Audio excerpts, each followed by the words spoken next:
job's a joke, you broke, your love life's the away.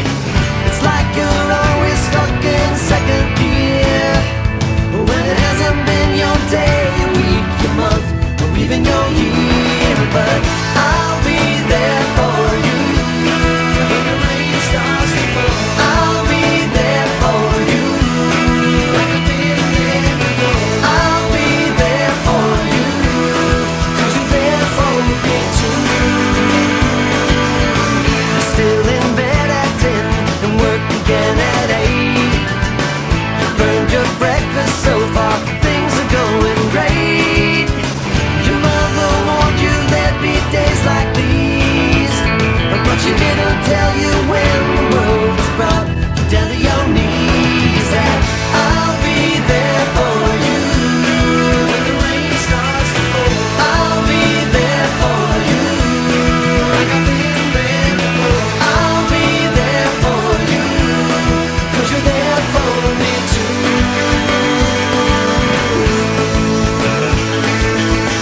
No one could ever know me, no one could ever see me, since you're the only one who knows what it's like to be me. So hello, today we are interviewing Jill Bender. Jill, would you like to tell us a little bit about yourself and what you do on campus? Sure. My name's Jill Bender. I work for the Student Affairs Department. That includes student government, residence life, student activities, as well as some other things on campus such as the clubs and organizations.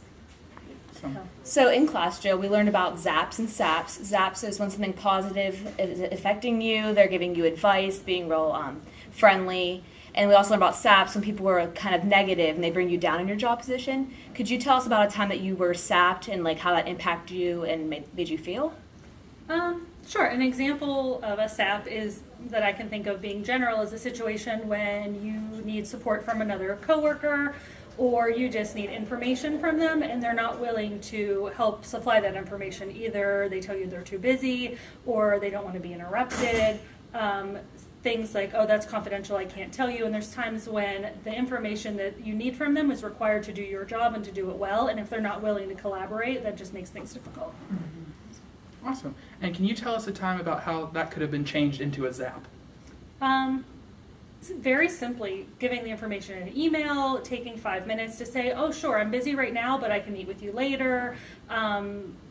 Just being willing and open to work with someone and having an open door policy. Like, we understand that everyone's busy and everyone has a lot on their plate, but you need to understand that we need to be supportive of each other and just take that time to make the whole department work better. Awesome. Thank you so much for your time, Jill. You're welcome. Thank you. Thank you. Hi, we're here with Shane Seipel. Shane, would tell us about your work experience? Hi, yeah, I'm a POS department worker at Kohl's, which is just a point of sale, so I'll be working the cash register and checking everybody out. All right, Shane. So in class, we're learning about ZAPs and SAPs. The ZAPs is when you feel good about yourself from what your boss or somebody tells you, and then SAPs is when you're kind of brought down. So could you tell us a time when you were sapped by someone you were working with? Yeah, one of my general managers always tries to push credit, and I kind of like being human, not being a robot. Always have those punchlines, and so that always kind of negates the whole experience because I just want to have a good exchange with the customer instead of focusing on credit sales. So how could that experience be turned into a ZAP instead of a SAP? Well, I guess maybe not pushing the credit as much, more focusing on the customer needs, or maybe suggesting oh, hey, you can get a pay raise if you sell more credit or anything like that. That's usually a more positive reinforcement instead of just always worrying about yourself and about the store. Thank you for your time today, Shane. No problem. Hi, we're here with Katie Work. Hi, I'm Katie Work. I work at Walmart and I'm a department manager for the layaway. Alright, so Katie, in our class we learned about ZAPs and SAPs. A ZAP is when you bring somebody up, and a SAP is when you put somebody down. Now, do you recall any situation during your work experience where you've been sapped by somebody? Yes, definitely. Just getting into my management position, my manager had pulled me into the office. She wanted me to be a manager, but I had declined it originally because I'm a student, that was a lot. And she kind of pulled me in the office and she started crying. She started screaming at me so bad that another manager had to come in and stop her. And she was telling me how she was going to cut my hours and how she was going to make me do more work and stuff if I didn't take the position. So ultimately I took it. How did that make you feel? Awful. Awful? Very difficulty, like forced into. Yeah. Now, how could that situation have been turned into a zap? More so she would have sat and discussed it with me, maybe. More positively, she would have not like screamed and sobbed at me, but True. but yeah, told me like the positive outcomes of it. You know, maybe asked if I wanted it, but Of course. Well, thank you for your time, and Hello, we're here with Carrie McDougall. So, Carrie, would you like to tell us a little bit about yourself? Hi, I'm the Director of Academic Affairs. I support all faculty and academic programs. Alright, sounds good. So in our class, we learned about zaps and saps. So saps are whenever a coworker or manager kind of says something to suck the energy out of you. And a zap is the opposite. It's where they say something that kind of gives you a little bit of life and makes you kind of like working. So could you tell us a time that you have been sapped in your life? Sapped. So I'm thinking of a time recently where I was in a challenging situation with a colleague, and I needed to address the challenge that the colleague had presented me with, and it was a kind of like a personnel challenge, right? So they had behaved in a way that was unprofessional, and so I had to address it to my colleague, but I went to someone higher up on me to get expert advice on it, and I told them the situation, and they immediately told me what to do, which was very, very difficult. Okay. What they were telling me to do was going to be very, very difficult for me.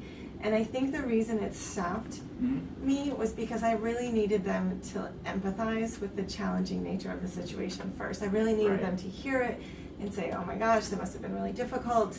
How did that make you feel? I think that's what I needed to process first. Okay. So I could kind of let go of that, like the damage it had done to me. And then I could kind of like stand up straight and be like, okay, I'm gonna deal with this. Yeah. You know, I needed to get beyond my own personal struggle with it and then kind of work in the program logistically, work on the problem logistically.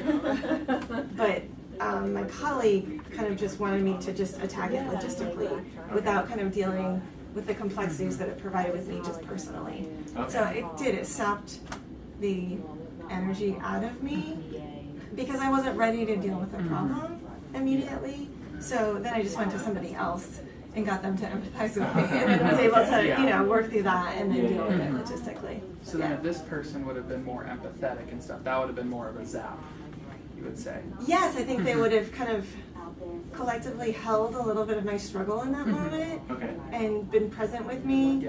And then I could have kind of let that, I don't know, those negative feelings or those challenges with it kind of dissipate and been heard. And then I could have moved on to, okay, what do I need to do? Right. Yeah, and I think being heard like that is about being acknowledged, right? That you're struggling. Yeah, definitely. So thank you so much for your time, Carrie. Hi, I'm here with Dana. Would you like to introduce yourself? I guess. My name's Dana Sharpless. And what organization do you work for? What do you do? Okay. The one organization I'm involved in is a social extracurricular organization that is geared towards providing structured and social environments and events for the students in the school district. Okay. So in class we're learning about zaps and saps. Zaps is when people in your work kind of bring you up and give you praise for stuff, and saps is kind of when they like bring you down and make your job kind of hard for you. Do you have a time when you were sapped and how it made you feel? Okay. Well, like many people, there's probably several times where people feel sapped or zapped. It's just finding the balance. But I was brought on as a co-chairperson of this organization, and with in mind to take over several responsibilities to make things easier for the person that I was working with.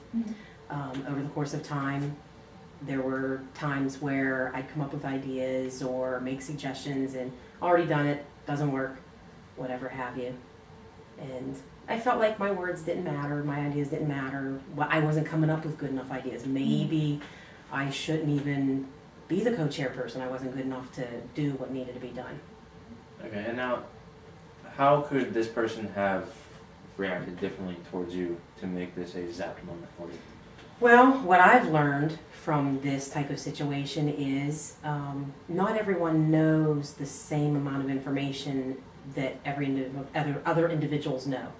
So if I know more about something, which I have learned knowledge at this point, it's being patient, being open-minded, willing to explain, certain scenarios. Well, we did this, but it didn't quite work this way. Mhm. Because things go in cycles. It's learning from mistakes, learning from past things that we've done, and explaining it. And so you don't have to go through making the same mistakes. All right. Well, thank you for your time.